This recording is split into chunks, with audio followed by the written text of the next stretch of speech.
सभी छोटे बड़े श्रोताओं को सुनीता भटनागर का प्यार भरा नमस्कार। ऑडियो स्टोरीज के हमारे चैनल कहानी जगत में आप सभी का स्वागत है। हिंदी कहानियों की श्रृंखला में आइए आज सुनते हैं मनीषा कुलश्रेष्ठ जी द्वारा रचित कहानी कालिंदी।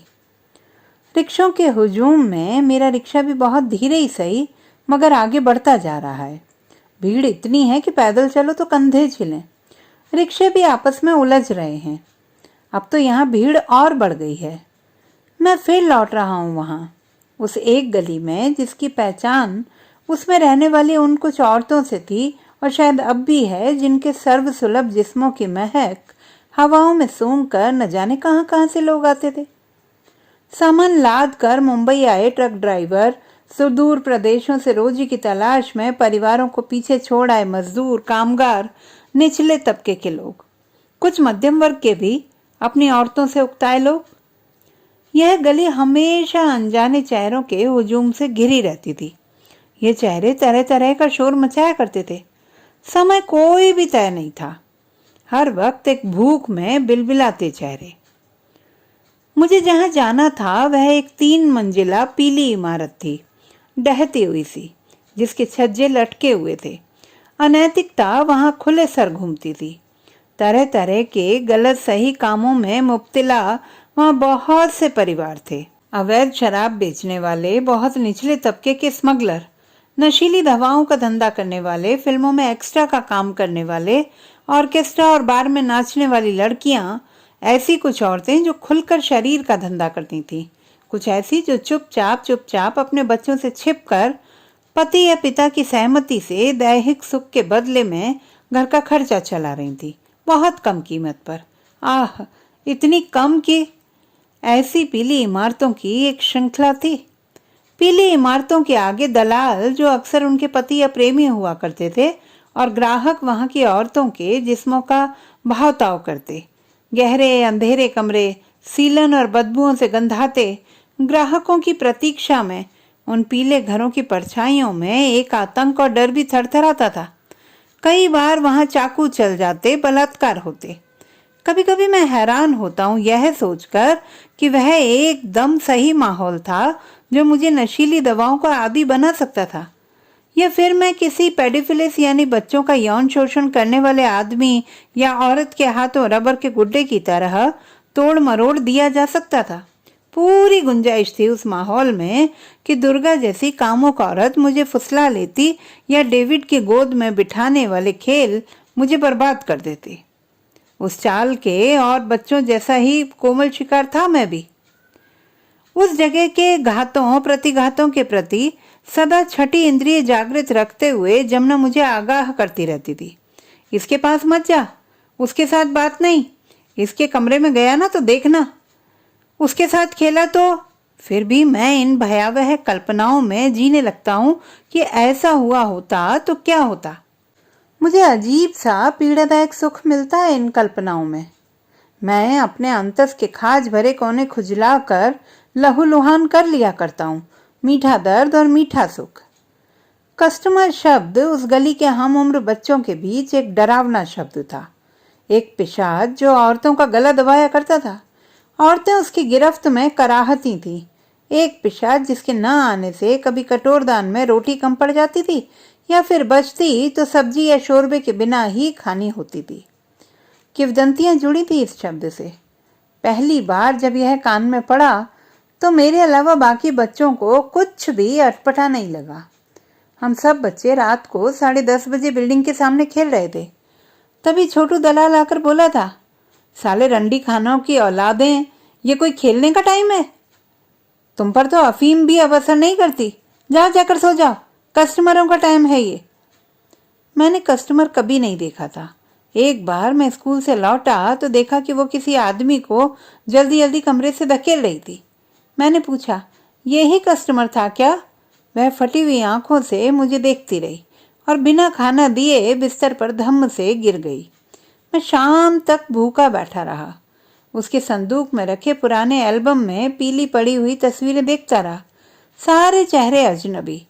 एक तस्वीर में कुछ औरतें थीं, उनमें से एक उसकी माँ थी। एक फटा चित्र था जिसमें वह थी दूसरे की आधी बाह ही दिख रही थी।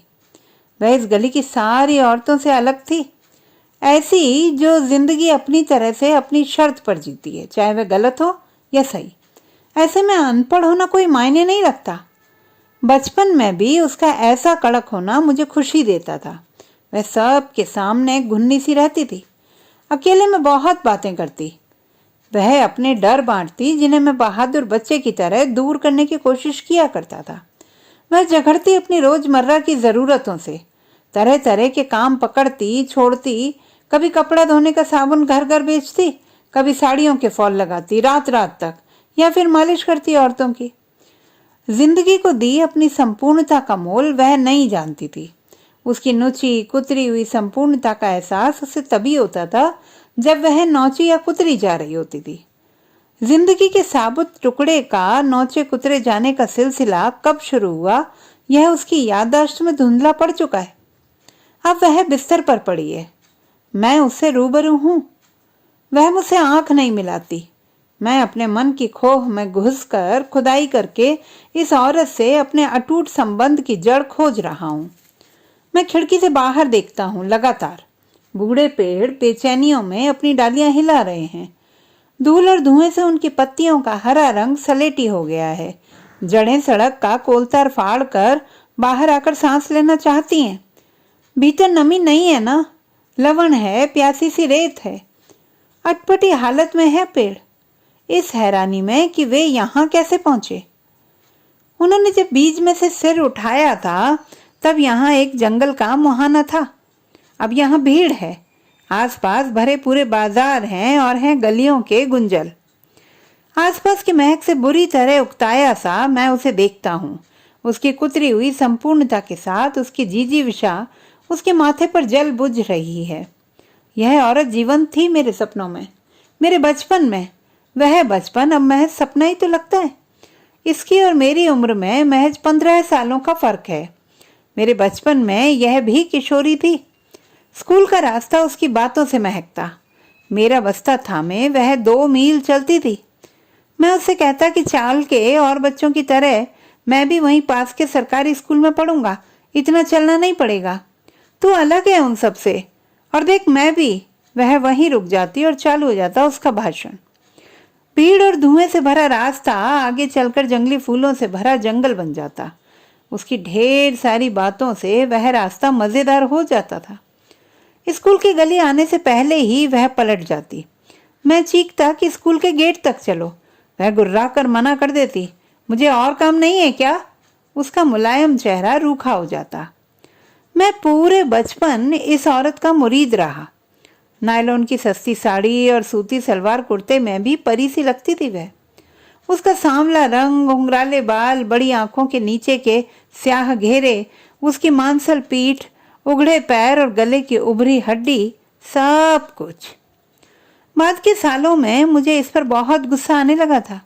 मुझे स्कूल छोड़कर पता नहीं कहाँ जाया करती थी वह। उसने साबुन बेचना, वेश्याओं की मालिश करना बंद कर दिया था। स्कूल से लौटता तो वह कभी कमरे पर नहीं मिलती थी। शाम को वह मेरी चीख पुकार सुनती और अपनी मुस्कानों से मेरे बचकाने गुस्से के खारेपन को सोखती जाती। पाव और दूध का कप पकड़ाकर वह मुझे प्यार से देखती। वह बहुत खुश रहने लगी थी। 12 साल का होने तक तो मैं बहुत कुछ, बल्कि सब कुछ समझने लगा था। अंग्रेजी स्कूल और यह परिवेश मेरे भीतर विषमता की एक बहुत बड़ी खाई खोद रहा था। मैं घनेरे असमंजस में था। मेरे व्यक्तित्व के भीतर पता नहीं क्या बन बिगड़ रहा था। स्कूल में किसी बच्चे से झगड़ा होने पर मैं अचानक फाहिशा औरतों के मुंह से निकलने वाली भाषा बोलने लगता और फिर पीटी सर के हाथों पिटाई होती। यहाँ चौल के लड़कों से एकदम अंग्रेजी बोल पड़ा तो मजाक बनता। वहाँ नन्स और फादर, यहाँ पेटीकोट में घूमती हुई औरतें, दूसरी मंजिल में उसके कमरे तक पहुंचने वाली पेशाब की मंद गंध वाली सीढ़ियों के बीच ही देह और उसके गुहा रहस्यों को लेकर नित्य नई कक्षा लगी होती। कामुक आवाजों, गंधों और गालियों से कमोवेश में सुन्न हो चला था। एक दिन हम दोनों लेटे लेटे हल्की रोशनी में डूबे कमरे के कोनों में अंधेरे की बनती बिगड़ती आकृतियों को घूर रहे थे कि वह बोली, मुझे पता है तेरे मन में बहुत सवाल उठने लगे हैं आजकल। आज तो सारे सवाल पूछ ले जो तेरे मन में उठते हैं। मैं बहुत देर तक चुप रहा। फिर एक सवाल जो मेरी आधी आत्मा कुतर चुका था, उसे मैंने मन के बिल से निकाल फेंका। तेरी शादी हुई थी? नहीं। सच्ची सच्ची बताएगी ना? हाँ। खा कसम? खाई। मेरी कसम खा। पागल है क्या? कसम कसम है तो खा ना। अच्छा तेरी कसम। तेरी शादी नहीं हुई, फिर मैं कहाँ से कैसे आ गया? वैसे ही जैसे और इंसान आते हैं। फिर मैं कोई कस्टमर की औलाद हूँ? वो सच नहीं है। नहीं। तूने सच बताने की कसम खाई है? सच है, तू नहीं समझेगा। मैं सब समझता हूँ। नहीं समझता। तू बताएगी नहीं, पता था। कसम खा के भी पलटेगी। सच, तेरा बाप है, उसका नाम भी है तेरे स्कूल के रजिस्टर में। उसने छोड़ दिया मुझे। अब उसकी बात की तो देखना, ये अंग्रेजी स्कूल में पढ़कर तू कैसे कैसे सवाल करता है रे। यहीं के सरकारी स्कूल में पढ़ता तो शायद कोई सवाल नहीं करता, चुपचाप समझने की कोशिश करता। सच जानने के बाद तो मैं फिल्मों में वेश्याओं, दलालों और ऑर्केस्ट्रा और बार में नाचने वाली औरतों की रिहाइश वाली उस इमारत से निकल भागना चाहता था। जमुना यहाँ से कहीं और जाकर रहे।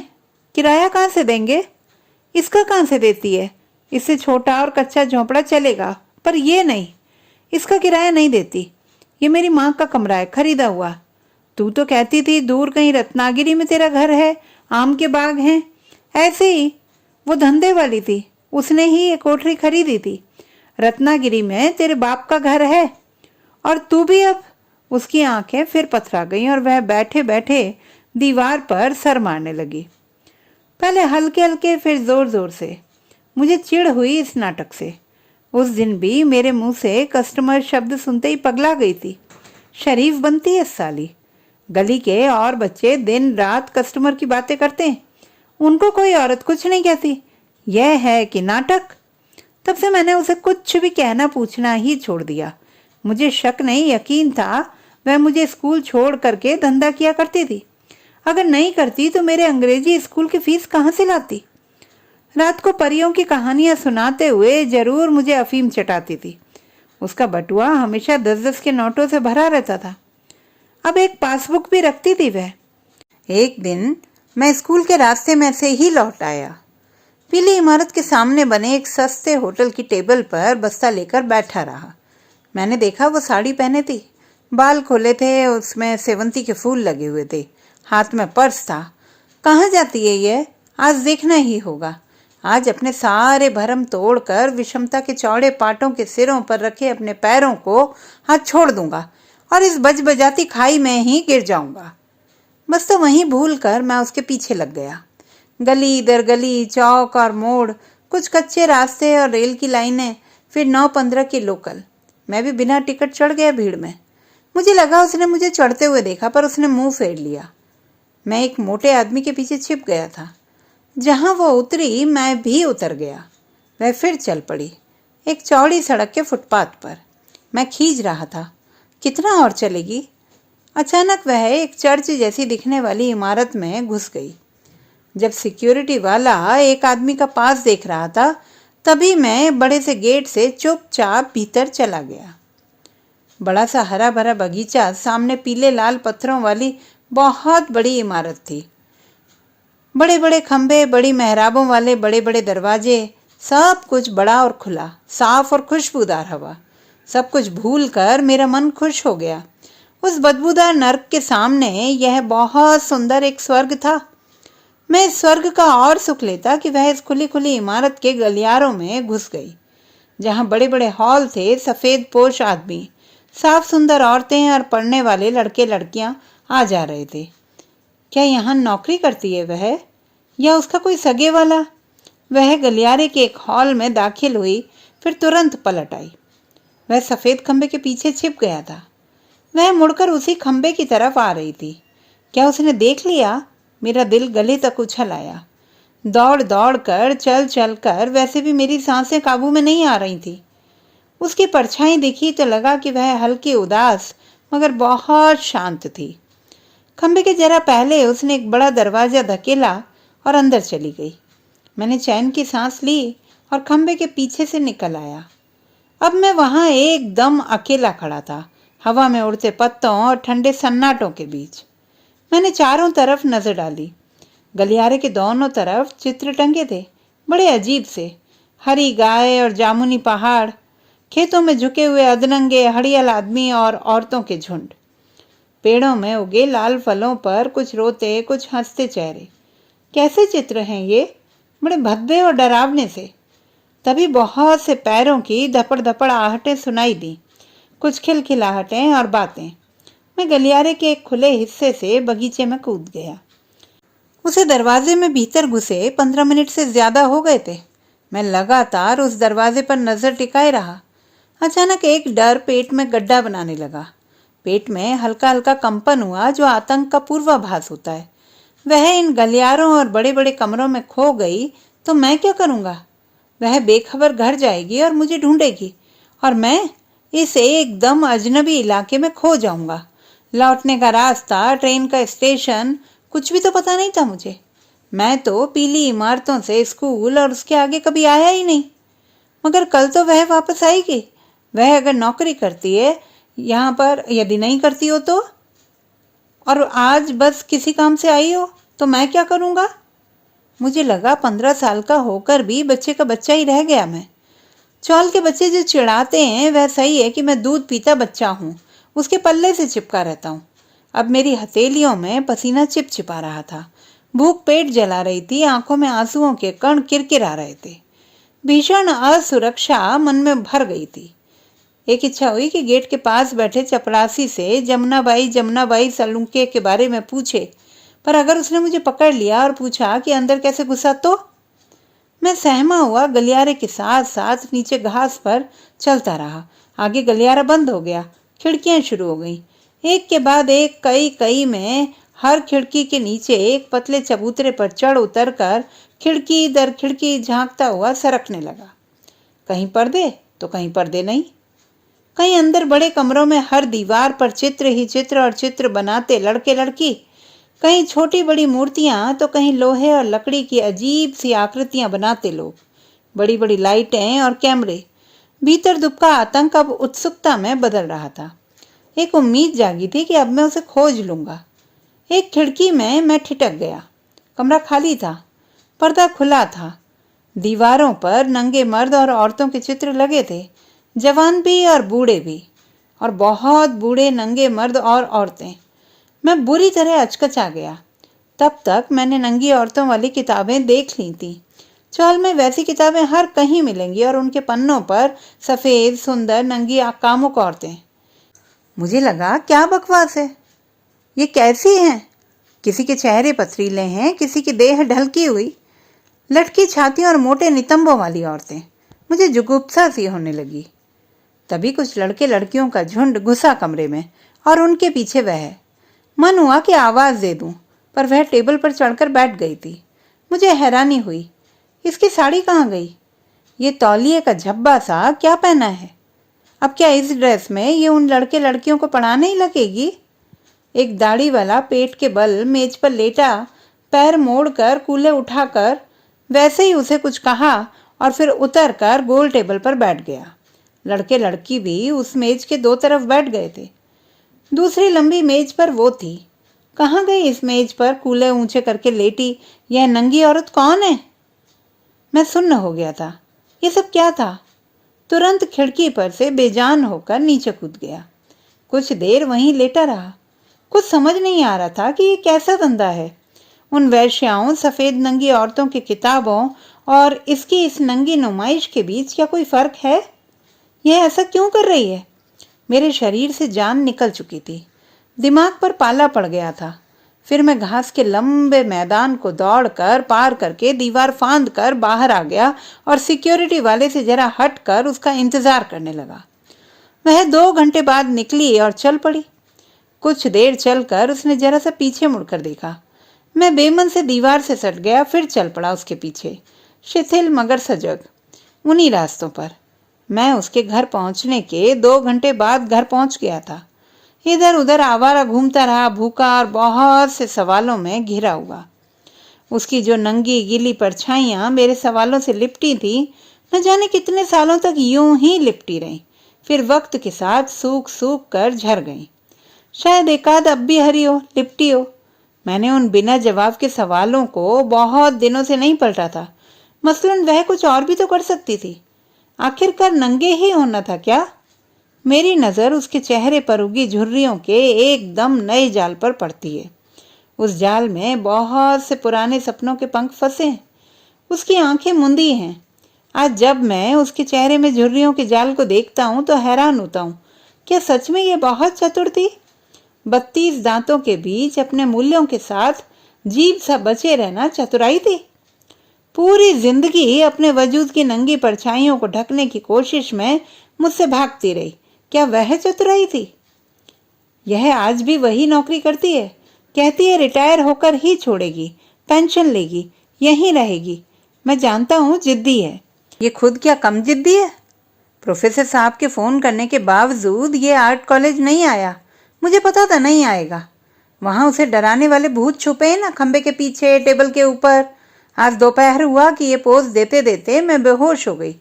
शायद घुटना मोड़े मोड़े खून का दौरा दिमाग तक जाना बंद हो गया था। वहीं डॉक्टर आया, 2 इंजेक्शन लगे, वहीं ग्लूकोज की बोतल भी चढ़ी। फिर कॉलेज वालों ने ही एम्बुलेंस में मुझे यहाँ तक छुड़वाया। मगर ये नहीं आया। अब आया है। इसे पता है कि मैं अब भी वही नौकरी, वही मॉडलिंग करती हूँ। उम्र तो हो गई है, मगर प्रोफेसर साहब कहते हैं कि जवान और सधे जिस्म तो कोई भी पेंट कर ले। असली कला तो वह है जो झुर्रियों के बारीक जाल की सुंदरता को पकड़े। शायद यह बहाना है। ऐसी युवा मॉडल मिलना मुश्किल होता है। यहाँ इतने बड़े शहर के इतने बड़े और पुराने आर्ट कॉलेज में कॉन्ट्रैक्ट और परमानेंट मिलाकर 6 हैं बस। उस पर फैकल्टी कितनी सारी, मूर्ति कला, फोटोग्राफी, एब्स्ट्रैक्ट, कंटेम्प्रेरी, म्यूरल। ये दुबला गया है। दाढ़ी क्यों बढ़ा ली है? गुन्ना है। चुपचाप बैठा रहेगा, कहेगा कुछ नहीं। आंखें तक नहीं मिलाना चाहता मुझसे। मुझे ही क्या पड़ी है, जाने दो। बाहर पेड़ों को ताक रहा है। ऐसे चुप बैठा रहना है तो आता ही क्यों है? फोन पर ही हाल चाल पूछ ले। मोह नहीं छूटता इसका मेरे से। अच्छा हुआ मेरे साथ चल की रट अब छोड़ दी। मुझे नहीं जाना है वहां उस समाज में। माँ इस समाज की थी सर से पांव तक। मैं इस समाज से अपनी जड़ें उखाड़ने की चाह में खुली जड़ें लिए नित जलील होती, सूखती घूमती रही। फिर भी ये त्रिशंकु होने की स्थिति में ही रहा। अब इसके बच्चे एकदम मुक्त होकर उसी समाज में सांस लें, वही ठीक है। इसलिए मैं अपनी खुली फफूंद लगी जड़ें लेकर वहां नहीं जाना चाहती। कितने दिनों बाद यह इधर आया है। सोचता होगा कि मैं अपनी नंगी सच्चाइयां इससे छुपाती हुई यहाँ तक चली आई हूँ, और सोचता होगा कि मैं आंख नहीं मिलाना चाहती। तुझे आंखें चुराते देखकर ही मैं आंखें बंद कर लेती हूँ या फेर लेती हूँ। तुझसे शर्म करूंगी? तू जो मेरी जांघों से सतमासा ही निकल पड़ा था। तू जितना समझता है उससे कहीं चतुर हूं मैं। बहुत दिनों तक लगातार छुपाने के बाद और तेरी उत्सुकता के एक हद पार कर लेने के बाद ही मैंने अपने सच तुझ पर उजागर हो जाने दिए, और यह भरम भी बना रहने दिया कि तू समझता है कि तूने जो मेरे सच जान लिए हैं उस बाबत मैं कुछ नहीं जानती।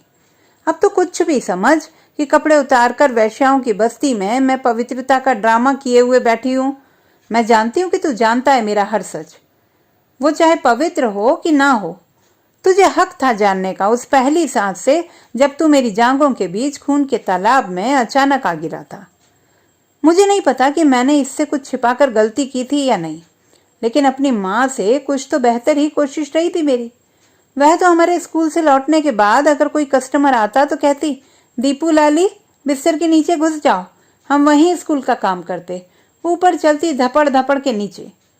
मैं देखती माँ के बदन पर तरह तरह के निशान, सिगरेट के जले सलेटी निशान, नीले जामुनी निशान, और बहुत बुरी तरह डर जाती। मुझे माँ पर गुस्सा आता। यह बर्तन झाड़ू क्यों नहीं कर लेती?